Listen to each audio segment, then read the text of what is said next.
All right, in this example, we're looking at an 8-pound collar that's pushed down so that the spring here is compressed by 2 feet. Okay, so I compress that spring, then I let go from rest. Okay, and I want to figure out what the speed is after this thing has moved up for 0.5 feet.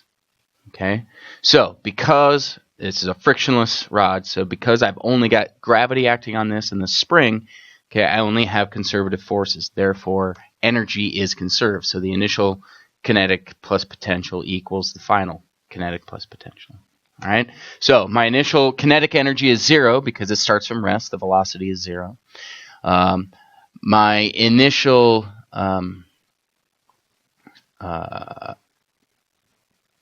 potential energy is the compression of the spring. I'm going to call the datum for gravity at that initial position. So I have no initial gravity potential. I've only got the potential energy of the spring, which is 1/2 ks squared. Remember, it's displaced by 2 feet. Okay, and that potential is always positive for a spring.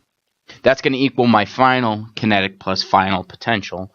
Final kinetic energy is 1/2 m, which is 8 divided by 32.2 v squared. Okay, and v is what I'm looking for. Okay, and my final potential, now my spring is completely, the block isn't even on the spring. It's just it's flying up there, so the spring has no potential energy on it. The only thing I've got is the potential energy due to gravity, which is mgh, where mg is 8 pounds, and then h is 4.5 feet, and that's where I want to know the speed at after it's gone up above my datum of 4.5, my initial position of 4.5.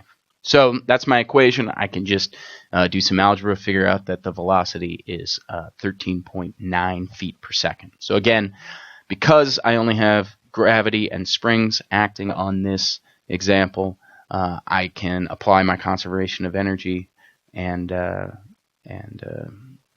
plug it in and figure out my final velocity.